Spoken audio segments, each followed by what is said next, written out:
Hi guys, this is the advisor and welcome back to my channel. On the 6th of May 2012, Senior Superintendent of Police Dathan Henry died in the Kingston Public Hospital. He had been ailing for around 3 months, and this was his 4th trip to hospital for the same illness. At the time, however, it was an ailment that none of the medical staff anywhere in Jamaica could identify. SSP Henry first turned up at the Maypen Hospital suffering from stomach cramps, nausea, weakness, vomiting, and incontinence. Incontinence. And he spent several days in that institution, only to be released and went on 6 leave and went home. Over the next 3 months, he visited that hospital at least once more, then on to the Kingston Hospital for his 2 final visits.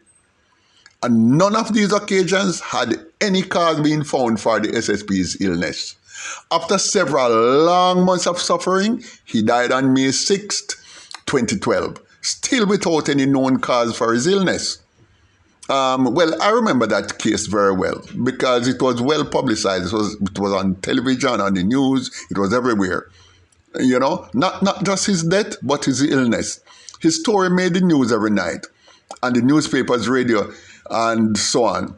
An autopsy report later stated the cause of death, that the death was inconclusive. Now, I have to ask a question. Is it just me alone who watch CSI on TV? Is it me alone who watch true crime detective documentaries on TV? I don't know, because nobody in the entire Jamaica at the time, not even the top detectives in the Jamaica Constabulary force, was aware of the symptoms of arsenic poisoning. And even worse than that, nobody in the entire medical system in Jamaica who treated this senior superintendent of police knew the symptoms of arsenic poisoning either, because I knew. In fact, on one of these occasions, while the news was coming out, I turned to my wife and I said, have they tested him for arsenic poisoning? Well, as it turned out, they hadn't. Now, think about this for a moment. A superintendent of police in the Jamaica Constabulary force is systematically poisoned and is being treated for an unknown illness for over 3 months, and despite the special focus that would have been placed on his recovery, nobody in the country ever thought of checking for arsenic. How weird is that? If you guys think this is spooky, then how about this? A coroner's inquest was never held into his death until September of 2014. That's 2 years and 4 months after his death. Point to note here, the SSP was just days away from being promoted to Assistant Commissioner of Police. A red flag right there. If the SSP did not get that promotion, who was next in line to get said promotion? Did he edge out anyone in the selection process who would then have gotten that promotion? If SSP Henry was out of the equation, then this is the direction that the investigation should have taken at the time. Did it go there? I'm almost 100% sure it had not. I mean, arsenic poisoning was like a colorful clown in that hospital room doing somersaults and blowing a vuvuzela, and nobody still saw it. But here is what. When the results of the coroner's inquest came about, it was found at that time that rat poison was found in his body. Rat poison. Now, does anybody know what is the active ingredient of rat poison? I'll tell you. Arsenic. Arsenic. The main ingredient in rat poison. So there you go. But interestingly, there was an even more ominous and sinister reason for the SSP's death. He was widely believed to be the head of a special death squad that was formed in 2009, or some people say it was 2008, we are not sure. And it was formed to take on the members of bloodthirsty gangs that were turning Clarendon into a place awash with blood. At the time, the SSP was the senior officer for the parish of Clarendon, and it had one of the highest murder rates in Jamaica, only surpassed at the time by the corporate area, St. Catherine and St. James. But what made Clarendon's case most interesting was that it was coming from murders in the range of the 40s and 50s on average to 130 in only about 5 to 6 years. That alarmed the government, and they opted for a death squad since nothing else seemed to be working. During the time of the escalation in murders, several new gangs had formed, and all the businesses in the town of Maypen and surrounding areas were becoming victims of extortion. From school children to the sellers in the market, to the hiddlers on the sides, on the street sides, to buses and taxis, to stores and nightclub owners, everybody was feeling it. The extortionists were just killing anybody who did not comply and pay them, and they were killing other extortionists from other gangs. So it was chaos. I mean, the police knew who the gang members were, and they knew who the leaders of these gangs were, and they understood their modus operandi, but they just could not find the means to prosecute them. This was likely to be the main reason for the formation of that death squad, and its purpose was to eliminate the members of the gang, thereby bringing back safety and civility to that parish. And to some degree it worked. Murders dropped from 156 in 2008 to 114 in 2009. In other words, arguably, at least 42 innocent lives were saved. That dropped continued on year for the next 2.5 years until the program ended. It ended when words of the death squad came to light and an official probe began. The squad was disbanded, while its most prominent member, Constable Collis Brown, more affectionately known, as Chucky Brown. He was called Chucky Brown by both good and bad. For some he was affectionately known as Chucky Brown. For some he was notoriously known as Chucky Brown. Depends on what side of the crime fence you stood.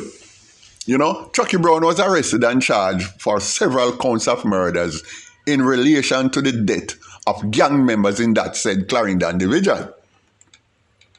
So, what has all that got to do with the death of SSP Henry? A lot. A whole lot.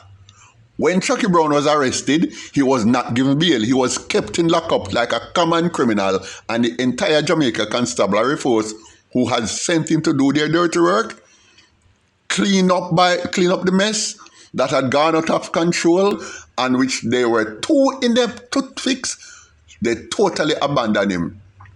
It is said that SSP Henry felt slighted by the fact that Chucky Brown had been betrayed by the police hierarchy, who were obviously trying to throw Chucky Brown under the bus and shave their own skin when the matter came to light.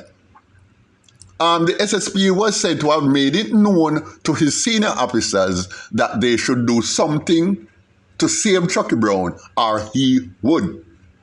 The persons who had formed the death squad and had assigned it to the portfolio of SSP Henry were getting very jittery. More so because since he was due to be promoted to assistant commissioner very shortly, they knew that not being able to stop the promotion, since they would not be able to stop his promotion, which would have put the SSP in a position to upset the apple cart if they did not fix Chucky Brown's case, they knew they had to fix the SSP. SSP Henry was a very mild-mannered man, but he stood by his principle. No way was he going to let the men who took his orders and acting on his behalf of the Jamaican government so selflessly and effectively, he wasn't going to let them rot in jail. You know, but some people became, some people upstairs could not afford to let Chucky Brown off the hook. For them to get away, they had to have a fall guy. I mean, the bus had to drive over somebody in order to keep the other passengers safe. And Chucky Brown was it. But why did they choose poison instead of just shooting the SSP? I don't know. I suspect that it would cause less of a stir among the population and therefore less likely to cause a ripple in the waters. And they were right, because it didn't cause much of a ripple. His death was just simply looked at with alarm and just dropped because it was thought to be natural causes. But I'll do some more digging and tell you what I conclude based on that probe. Okay? Also, I will be doing a full story on Chucky Brown in a follow-up story. So stand by for that. Hopefully it will follow this one in a day or two if I have gathered enough information to put all the things in place that I want to put in place. But I'm still gathering and compiling information, and it will soon be published. Anyway, it is behind that background that we will understand what really prompted the assassination of SSP Henry and put his death in perspective. Here are the sticking points. 1. If a little man like me on the street corner, totally unconnected to the police force, could have diagnosed the cause of the SSP illness right from my living room based on the news, how come the most brilliant minds in Jamaica Constabulary force and in the medical fields not have a clue? Somebody had to have known, and that somebody was very high up in the medical chain and had the power to convince the police force and the doctors to keep quiet. Let's face it, doctors know the symptoms of arsenic, poisoning. Even if the police can get a free pass on this, not the doctors. They are not morons. They knew. Because if they actually never knew, then they should have lost their medical license and never been allowed to practice medicine ever again to the gross incompetency. But let me tell you, they knew. They had to have known. It is said that the investigation into the case questioned the investigator into his case, questioned his family members, his civilian friends, his acquaintances, and his colleagues. But no serious probe was done at the station where SSP Henry had taken ill. That was the red herring. Keep the focus of the investigation away from the station, away from his police colleagues and the ancillary staff. They shouldn't be where the focus should have been, right?